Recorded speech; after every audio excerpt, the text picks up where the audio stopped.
Hey guys, this is the interview with Daniel Strauss that I recorded during his visit to our club with the masterclass. Daniel, well known as a BJJ athlete, as a commentator, and he also known as a grip strength program author that is kind of unique. So this is our interview. Enjoy. What's up, Daniel? Nice to see you today here in our gym. So I wanted to ask you a couple of questions today. First will be tell us about your journey. Now you're traveling around the countries. This is kind of, kind of challenge that you took. So tell us more about this. Yeah, so I was inspired to do this last year. Sadly, one of my close friends in jiu-jitsu, a guy called Oliver Geddes, passed away. He had cancer, very aggressive, and within a couple of months he was gone.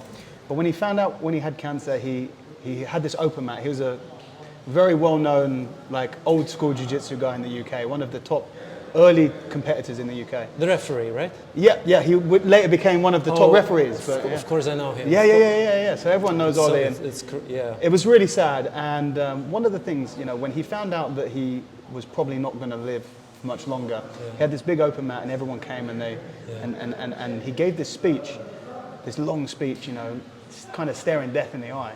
And a few of the things that he said was, one, his main piece of advice was to spend time connecting with people. And then the other thing was that he didn't even have enough time left to travel the world. So after he passed, these two things in my head came together, and I thought that I wanted, before, whilst I have the chance to travel the world and to connect with people in jiu-jitsu. And I'm almost 4 months into it now, and I've been to, this will be 28 gyms in 20 countries, and I've met hundreds of people, and just trying to do what I think jiu-jitsu is best for, which is for connecting people, and that's why I'm here today. Yeah. That's great. How hard is it?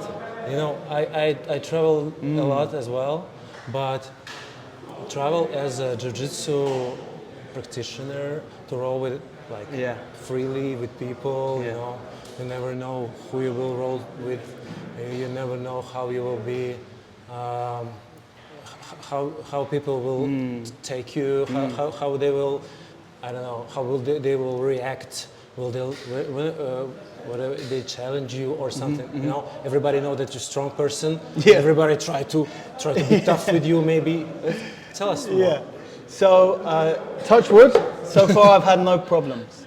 I think, I haven't been traveling around trying to find the hardest roles and the toughest guys. I've been trying to find the coolest people and the best vibes.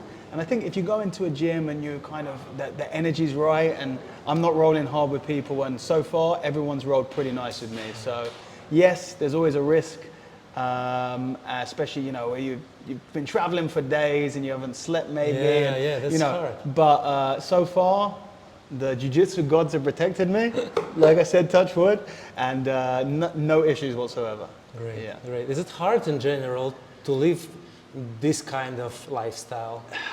I mean, sometimes it's exhausting. I read in your Instagram that it's hard for you to film everything, to tell the story. So I mean, I say this and people laugh, but I don't like traveling. Obviously at the moment I'm traveling super hardcore, and for the last 10-15 years I've done a lot of traveling to teach, to commentate, to compete, and everything in between. So when I say I don't like competing, when I don't like traveling, people laugh, but it's true. I like my gym, I like my training partners, I like eating and cooking the same food, I like routine. But before I left for this trip, I made sure that I forgot about that, and I just went for it. And I thought it would be hard. To be honest with you, it's been the easiest thing in the world. Really? Bro, I'm telling you, I've not had a bad day. It's just been the best experience I've ever had, to be honest with you, because I don't care if my jiu-jitsu gets worse. I don't care if I have a bad night's sleep. I don't care if I get a bit weaker or a bit, whatever. If you don't care about those things and you focus on each day and, enjoying the experiences, for me anyway, it's been the easiest thing in the world. I could do this forever. Yeah. Which countries you remember better than, or you can tell us about, like, maybe you remember some facts or you remembered some mood? It's, you know what, I've been traveling so much, and like some places I'm staying for like I'm here in Budva for 1 day, and I move to the next place, and then some countries for like 2 or 3 days. So I think when I get home eventually, I'm going to sit down and I'm going to try and write and remember and like remember the drink, like the local drinks and what they eat and like all of these different things, especially in Europe. There's so much diversity. You know, I went to New Zealand and Australia and Asia, and it's very different there. But in Europe, like each country has their own everything, you know, its own songs, its own culture and its food and drink, everything. But what I will say is that I'm traveling with my friend Andy through the Balkans. We have loved the Balkans so much. I think it's such a hidden gem that a lot of people, especially, I mean, I can only speak as someone from England, we don't really hear about Montenegro and Serbia and Bosnia and places like that, and we have loved all of the areas in the Balkans. There's beautiful places. I mean, Montenegro so far has been one of the most spectacular places we've been to. Really, really nice people, good food. You know, and a lot of crazy history as well. So we've really, really enjoyed the last couple of weeks traveling around there. That's great. Yeah, that's why I'm here. The beautiful of this country is just stunning. Oh, it is. Yeah. It's just like you've got mountains, trees, and sea. Beautiful sea. Yeah, the combination altogether is just, you can't beat it. I say it's like Scotland but sunny. That's true. Yeah. So yeah, the last questions will be like kind of funny question that doesn't bother you too much, but you're well known by the gripping string system. Yeah. And this is the question. Maybe you will remember now some interesting case when you realize, oh man, I'm doing it for years, and that's why. maybe there are was some cases like this. I think the best thing ever for having a strong grip is opening a jar or opening a bottle.